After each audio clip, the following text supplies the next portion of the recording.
If you were born into the modern world with a severe physical disability, a sensory impairment, or an inability to speak, your life would undoubtedly face immense challenges.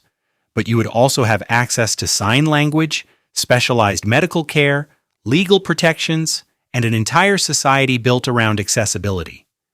We view these systems as a peak achievement of modern human kindness. Because of this, we look back at the brutal, unyielding landscape of the ancient world and assume a terrifying rule of survival. If you couldn't hunt, gather, or fight, you were simply left behind to die. We picture ancient history as a merciless, non-stop meat grinder. But as archaeologists dig deeper into the ancient dirt, shattering centuries of assumptions, a completely different reality is coming to light.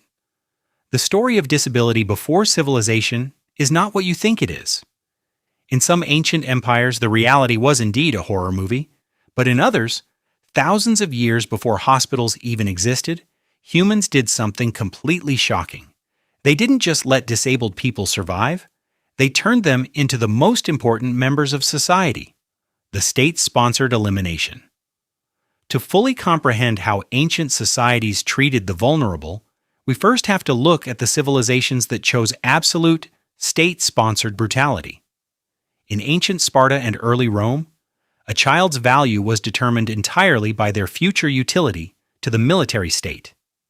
If an infant was born blind, deaf, or deformed, the laws of Lycurgus in Sparta explicitly stated that the child belonged to the city, not the parents. A council of elders would inspect the newborn.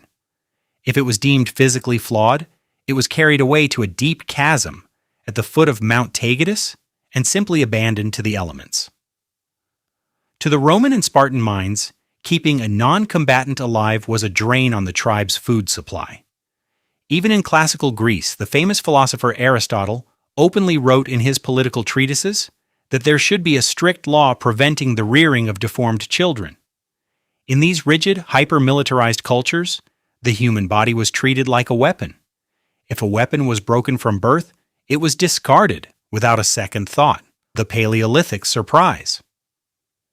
But if you travel even further back in time, deep into the Stone Age, long before cities, writing, or laws existed, the story takes a radical, unexpected turn. Archaeologists recently excavated an active Neanderthal burial site known as the Shanidar Cave in modern-day Iraq. Inside, they found the skeletal remains of a male hunter who lived 45,000 years ago, labeled Shanidar III. When scientists analyzed his bones, they were stunned. This individual had suffered a massive, crushing blow to the side of his head at a young age, leaving him completely blind in one eye. The trauma had also destroyed his inner ear structure, meaning he was profoundly deaf. On top of that, his right arm was withered, fractured, and completely useless for hunting. In a purely brutal survival of the fittest world, this man should have died within days. Yet bone analysis proved he lived into his late 40s. In the Ice Age, that was a remarkably old age. This means that for decades his nomadic tribe completely carried him. They actively shared their hard-earned meat with him, protected him from predators, and moved him from camp to camp. Why? Because prehistoric humans understood something profound. A blind or deaf person couldn't hunt, but they possessed decades of survival memory, oral history, and wisdom. They weren't a burden. They were the tribe's living library, the secret weapon of kings. As human history progressed into the grand era of empires, disabled individuals weren't just kept alive.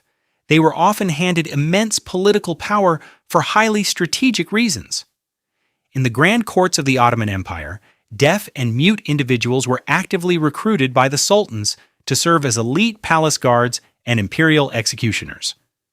The reason for this was pure, cold-engineered paranoia. The Ottoman court was a snake pit of political conspiracies, assassinations, and classified state secrets. The Sultan needed guards who could stand outside confidential war rooms without overhearing top-secret military strategies. Because mute guards communicated entirely through a highly specialized palace sign language, they could never accidentally leak classified secrets to rival political factions or foreign spies.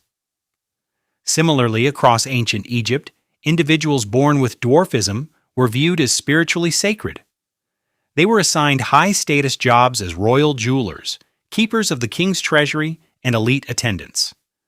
Because they couldn't easily blend into a crowd or run away unnoticed, the pharaohs trusted them implicitly with the empire's ultimate wealth. We live in a modern world where we pride ourselves on having invented social security, safety nets, and compassion for the vulnerable.